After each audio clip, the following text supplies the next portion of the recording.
Hey everybody, it's Jason Blah here, and today I want to explain to you guys why novice lifters do not need exercise variation.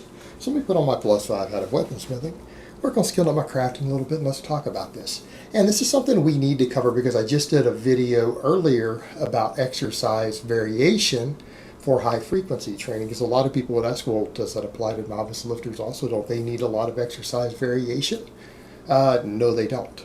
And the reason for that is that novice lifters shouldn't be stalling. If a novice lifter stalls in their progress, it's because they didn't sleep enough or they didn't eat enough. That's it. That's the only possible explanations. Or they just simply tried to increase the weight too quickly on the bar, right? If they did the shorter weight increases, that wouldn't even be a problem, really. So that's usually your three reasons they run into problems. And a lot of them will say, well, don't I need isolation movements? How come your novice program has isolation movements and exercise variation? That's a good question. Why?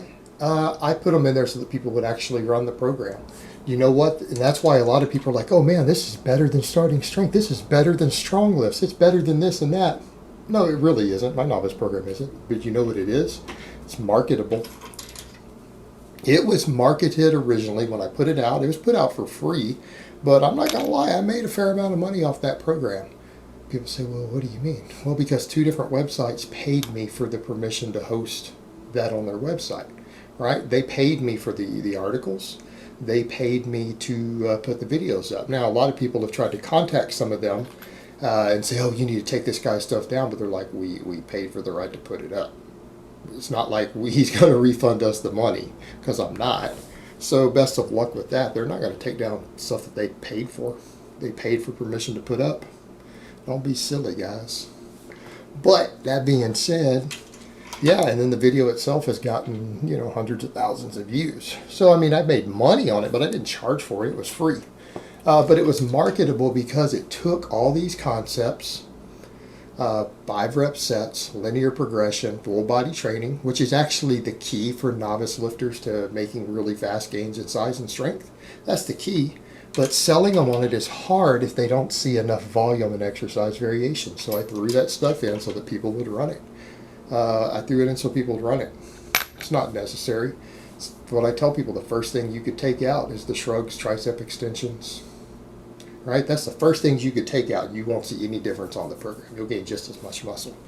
But that kind of comes back to the point of the exercise variation and other stuff. You get novice lifters who will say, well, shouldn't I add curls? Won't curls make my biceps grow faster? Well, here's the question I would ask you guys. In the research you've seen over the years, have you ever seen a study where first-year lifters were studied and compound movements and isolation movements were used and they actually gained more muscle by adding curls and tricep extensions?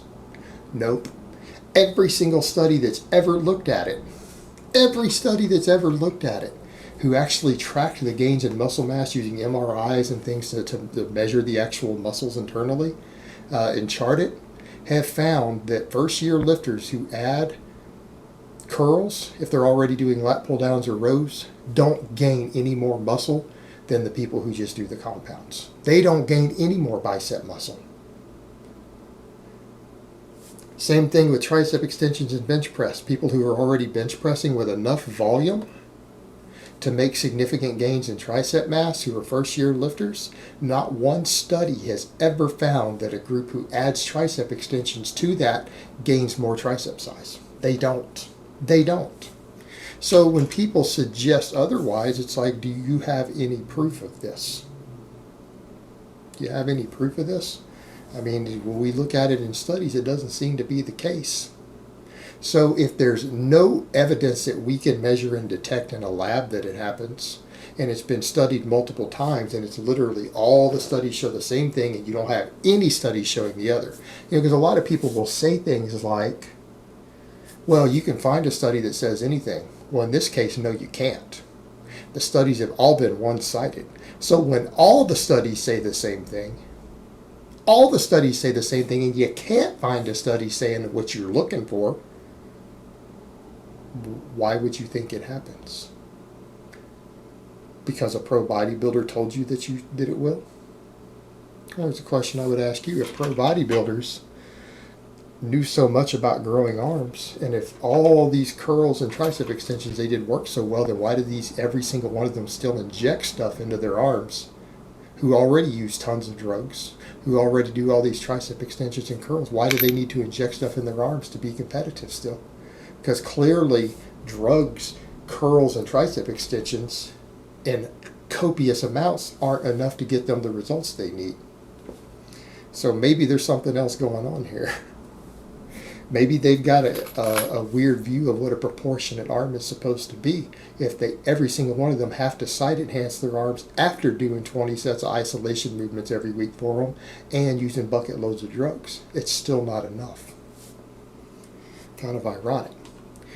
So no, you may not need that. And as far as the exercise variations go, well, yeah, exercise variations can bring up weak links, but does a novice lifter have a weak link?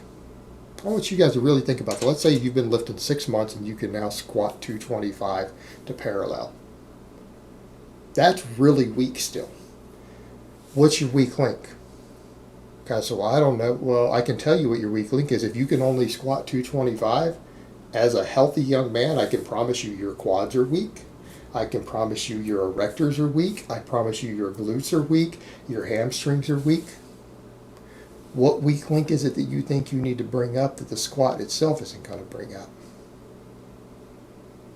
Same thing, if you're stuck at a 150 bench press or a 135 bench press still as a healthy young man, I promise you that your pecs, your delts, and your triceps are all weak. You don't have a weak link. Your whole body is weak. Your whole body is weak. What weak link do you think you're going to bring up? It's a little bit different when you're legitimately strong and you know that you've got weak links as far as a lift goes. When you've built a base, that's different. You know, when you're stuck at a 405 squat and you can tell that your posterior chain and your back are way stronger than necessary to squat where you can squat, but your quads throb every time you start getting heavy on the bar, but you can deadlift over 500 pounds still. Well, you know your posterior chain and back are strong enough. You know they're strong enough. That's a little bit different because you now have a strength base and you are disproportionate at a certain point. And it makes sense that you need exercise variation for that. And the same thing when we talk about injury prevention. But people who use good form, who increase the weight gradually, don't get injuries from light weight. Meaning, you have to do something really, really wrong to get hurt squatting 225 or 250. You have to do something really wrong to get injured benching 150. Like, you have to be doing something really stupid for that to happen as far as your training goes. We're talking about injury prevention being necessary by working these different areas for people who are really stressing their body. When we talk about bicep tears on the deadlift, I've heard a number of coaches say they've never heard of a person tearing a bicep with less than 500 pounds, or even with 500 pounds. That every bicep tear they have ever seen was over 500 pounds. And those are relatively rare, meaning the majority of bicep tears that happen on the deadlift are well over 600 pounds. So the guys who are tearing them with 550 represent a tiny percentage of those injuries. Does that make sense? That's a tiny number of people get that injury who deadlift less than 600. And most coaches that I've heard of I've heard this said by numerous coaches, they've never seen a case personally of someone tearing a bicep with under 500 pounds. That is virtually unheard of. And the guys in the 500, you're talking about 1-2% of all bicep injuries. It starts to become a much, much bigger risk as you get over 600, then a much higher risk over 700, and even higher over 800. That's where you see probably 50% of your bicep tears are probably guys deadlifting 800 plus pounds. Perspective. Pectoral tears are relatively rare under 400 pounds on a bench press. They happen, but only to morons. They only happen to morons. They're relatively rare. Now you start getting over 400, they start to become a lot more common. So what you guys need to understand with these overuse injuries that we're talking about, these are not problems novice lifters should be having. And novice lifters have to be using really horrific form or too aggressive of weight increases for this to even be a concern. Meaning, if you only bump the weight on the bar by 5 pounds over your previous PR and you miss it and get pinned, you're unlikely to be hurt had you done the 5 pounds lighter last week with full range of motion and good form. Right? You're relatively unlikely to get hurt. It's very rare.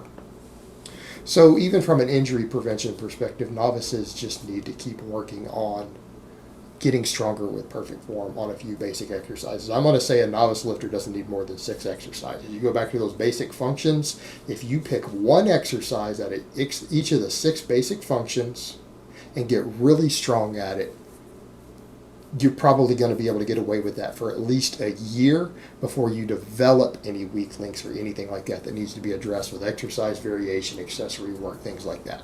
Novice lifters have an entirely weak body. They don't have weak points. And if they get hurt, it's not usually due to overuse injuries. It's due to doing really stupid stuff. It's not because they got so strong that they actually hurt themselves with an overuse injury. All right, guys, but that's really all I have to say on that today. I hope it's been informative, and I will talk to you guys next time.